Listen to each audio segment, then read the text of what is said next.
Recently, the book I Am, which is authored by Ms. Harpreet K Kang, a pilot turned journalist to an academician, an entrepreneur, and now an author. Her first book was launched at PCTE Group of Institutes on 13th November 2021. The event began, and Miss Manisha, the faculty member from PCTE, introduced the guest, which had the author herself, the chief guest Dr. Parihar, the principal from GRD Academy Mr. Gushwinder Singh, and the Dean of Journalism Department Mr. Dinesh Kumar. It was also conveyed by Miss Manisha that the book is available in Europe, Canada, USA, and Australia. After that, Mr. Dinesh Kumar was invited to present his thoughts about the author and her first book, I Am. So this is a book raises or helps you raise questions, and it's only through questioning, and it's only when you kind of tell yourself, oh, I need to understand this, that it brings about possibilities, and then it leads you to actually discover things, and then there are further questions and so on. So it's about bringing about realization through that. This is a book which assists you in realizing that the inner is far more important. It's about the way it has been done. It is the characterization. It is the thought process. It is the observation. It is the way it has been put that makes it different and makes it very distinct. Mr. Kumar ended by saying that this is only the start and we look forward to many more books by her. After that, the keynote speaker Dr. Bhupinder Aziz Parihar, who is an eminent author, poet, literarian, and an intellectual who has translated many books, gave his observations on the book. The book, like a mosaic, has three major chapters with sub-points. The pause, number one. Who am I, number two. Be bliss, number three. These raise sets of questions and offer answers, emphasizing the positive and the energetic aspects of the living process in the post-modern, vulnerable world, where, to quote Matthew Arnold, ignorant armies clash by night, and peace is alien to man. The author knows well that the stubborn persistence of certain fixed, stereotypical representations of culture is oppressive as it defies change,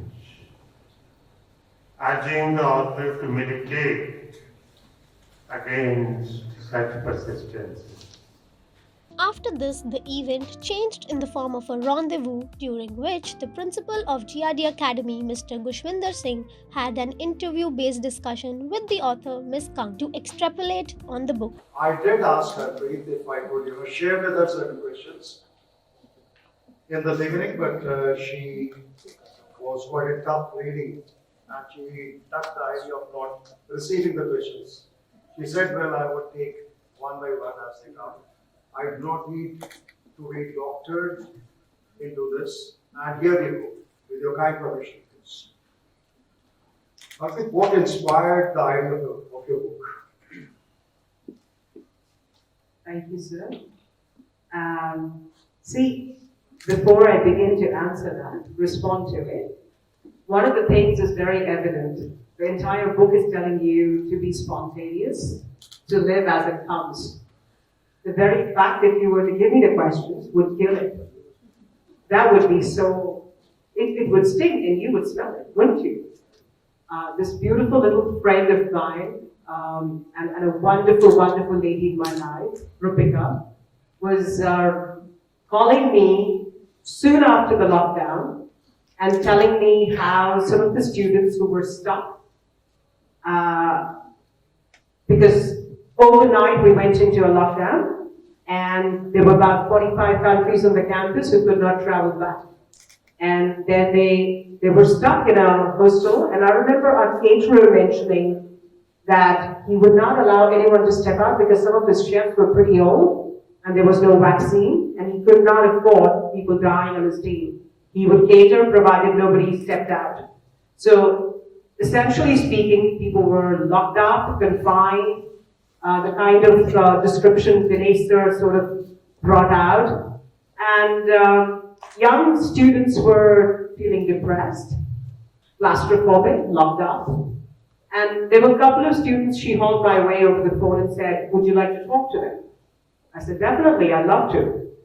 And by the time this moved to second or third student, I said, why don't I write an article and send it out? I'm sure that everybody's not even reaching out to you. So we could send it out to the present students and to the alumni. 2 or 3 students down, we had a very unfortunate incident where one of our students from pharmaceutics, an Indian kid who committed suicide back to his home. And I remember writing 4 or 5 chapters trying to make a head and tail and sort of give it an ending to cut them across these low thoughts that they were perhaps looking at. So after that, I think I didn't send any more articles, but I just didn't stop. I remember waking up in the middle of the night and pouring it all out. Until my eldest son, who's now with us after years of being abroad, he was stuck in Oregon. And just like any of the students that I sent him a draft, not because I needed it. He's way ahead of me, for that matter. But just to share, I said, well, this is what I'm sharing with the students if you feel like reading it. And he wrote back to me after a week and he said, why only your students? Do you realize there are a lot of people out there who might need it? And that's what I just sent out to the draft to a couple of websites which said we accept manuscripts. I didn't even know it was in Europe. It wasn't meant to be a book. It was just, it's an accidental book. It just happened, as we say. The event concluded with Dr. Kang presenting the mementos to the keynote speakers. The book raises and answers the questions of one's existence, which helps in realizing and discovering the different aspects of life. This is Nishtha Jairath from Journalism Department.